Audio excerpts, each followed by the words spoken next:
हनी ड्यूहीन एक ऐसा जादुई नगर था जहां हर जगह शहद की खुशबू बिखरी रहती थी। पहाड़ियों पर सुनहरी रंग चमकते और ततलियां हुआ में रक़स करती थीं।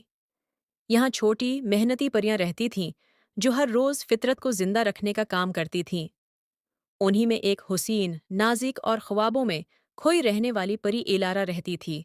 इलारा के पास एक सुनहरी गिटार था जिसकी आवाज़ पूरे जंगल को जगा देती थी।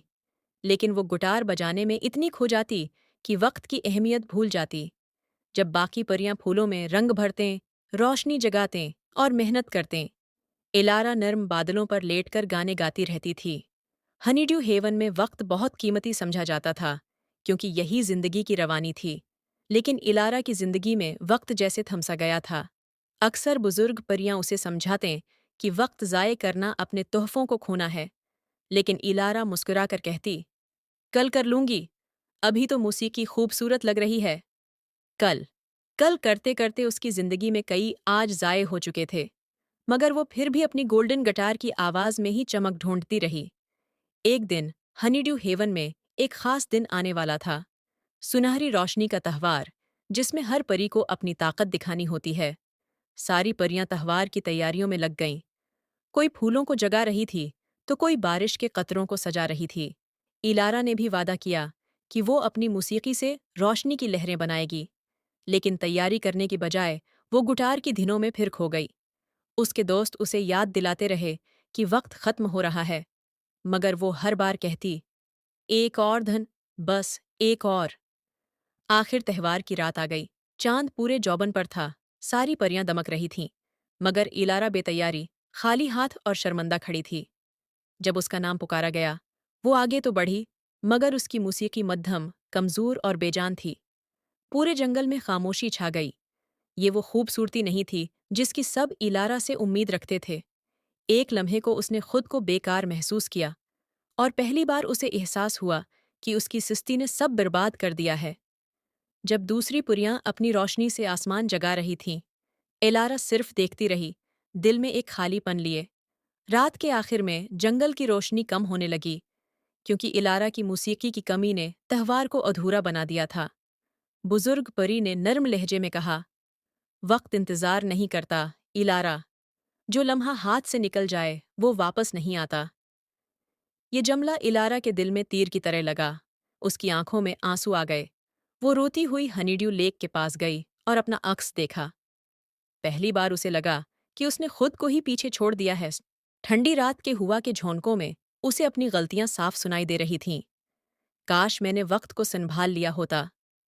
फिर अचानक एक सुनहरी ततली उसके कुंधे पर आ बैठी, जैसे कोई खामोश तसल्ली दे रही हो।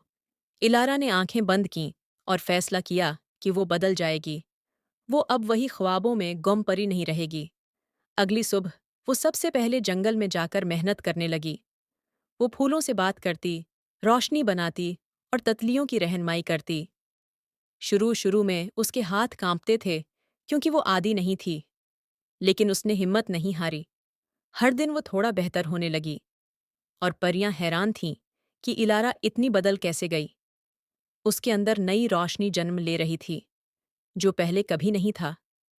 उसने अपनी गिटार को प्यार से उठाया और उसके साथ मेहनत का वादा किया। अब वो सिर्फ गाने नहीं बजाएगी, बल्कि जिम्मेदारियों के साथ बजाएगी। हनीड्यू हेवन में फिर से रंग भरने लगे। इलारा के बदलते दिल ने पूरे जंगल को बदल दिया। फिर एक दिन बुजुर्ग परी ने ऐलान किया, हम दोबारा सुनहरी रोशनी का त्यौहार मनाएंगे। इलारा ने इस बार पहले दिन से तैयारी शुरू कर दी।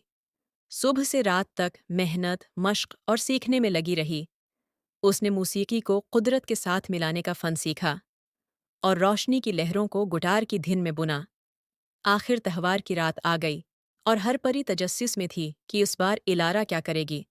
इलारा ने आहिस्ता से गिटार थामी, आंखें बंद कीं और पहला सुर छेड़ा। पूरा हनीड्यू हेवन जैसे सांस रोक कर सुनने लगा। उसकी मौसीकी से सुनहरी रोशनी आसमान में लहराने लगी। फूल मुस्कुराए, ततलियां नाचने लगे, दरख्त जगमगा उठे। ये उसकी जिंदगी की सबसे खूबसूरत धीन थी। मेहनत, वक्त की कदर और एहसास से भरी हुई। सारी परियां उसकी तारीफ में खड़ी हो गईं। इलारा ने मेहनत से अपना खुफिया मकाम दोबारा हासिल कर लिया था। बुजुर्ग परी ने कहा, देखा इलारा, वक्त तुम्हारा दुश्मन नहीं, तुम्हारा रहनुमा है। इलारा के चेहरे पर रोशनी बिखर गई।